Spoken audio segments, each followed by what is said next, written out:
चंदन की है खुशबू तेरे कोमल हाथ में, तू नहीं हो तो भी रहती है ये मेरे साथ में।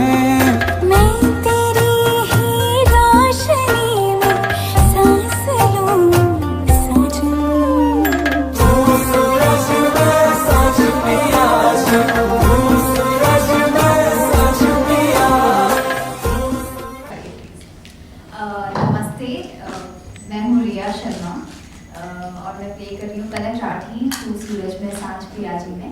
हमारे शो को अभी शुरू हुए 2 महीने हुए हैं और जैसे कि शुरुआत में बताया गया कि भावू मुझसे बहुत ही नफरत करती हैं और मैं भावू का प्यार पाने के लिए कुछ भी कर सकती हूँ। मैं घर पे आती हूँ हॉस्टल के बाद और फिर मुझे पता चलता है कि भावू की नफरत के पीछे राज क्या है और मैं उस नफरत को प्यार में बदलने के लिए क्या कुछ करने के लिए राजी हो जाती हूँ। एक तरफा मैं सुसाइड भी करने लगती हूँ, फिर सुसाइड करते करते मैं सोचती हूँ कि नहीं, इसके बजाय मुझे कुछ ऐसा करना चाहिए जो कि मेरी भावों को मैं खुश कर सकूँ, चाहे वो कुछ भी हो जाए। तो मुझे पता चलता है कि भावों की दुकान किसी और ने ले ली है, किसी और ने हड़प ली है, जो कि उमा शंकर है। मैं उसके गाँव लाडनू चले जाती हूँ और लाडनू में जाते ही उमा शंकर को पता चलता है कि मैं ही उनकी होने वाली अर्धांगिनी हूँ, तो वो मुझसे ज़बरदस्ती शादी कर लेते हैं। तो ये एक बहुत ही बड़ा टर्निंग पॉइंट था हमारे शो के लिए।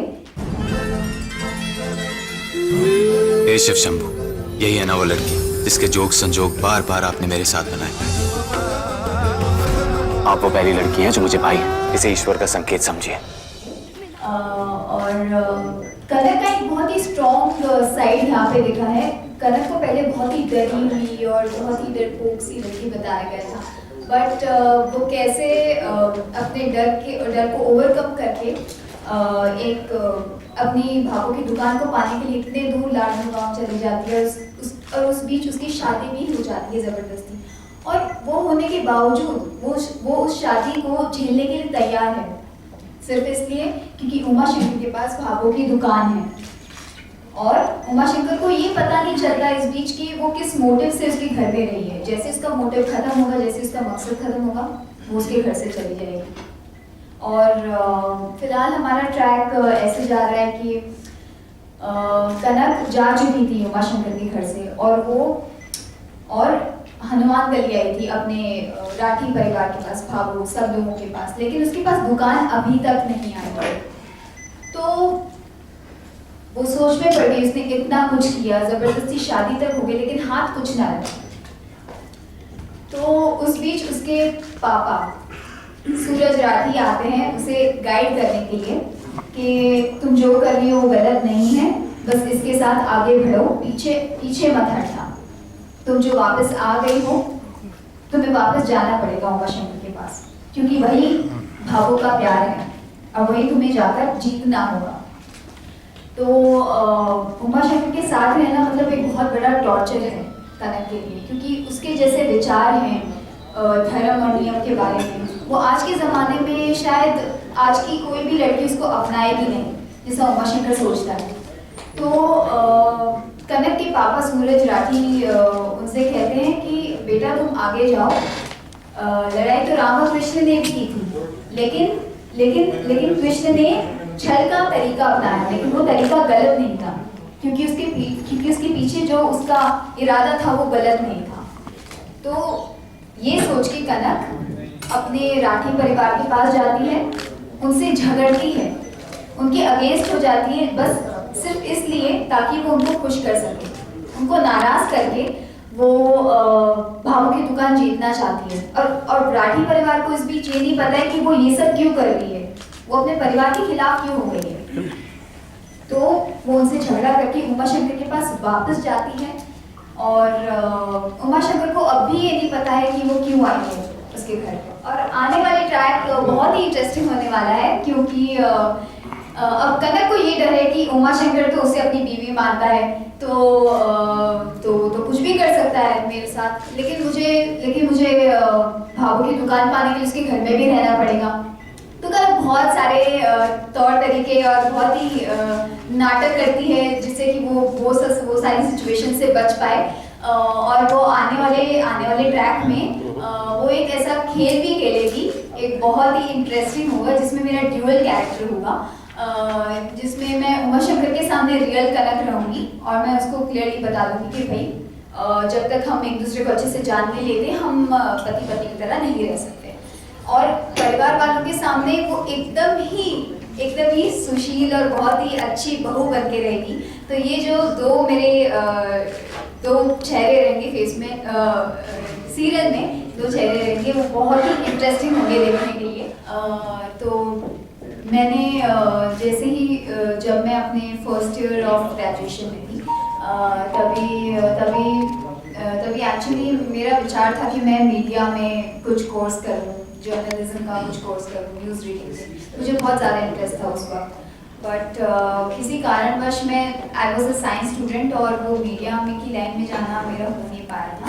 तो माई पेरेंट्स आस्क्ड मी कि अगर तुम्हारा इंटरेस्ट है so you can give auditions for acting और मॉडलिंग और समथिंग लाइक दैट। तो I said fine, I want to try.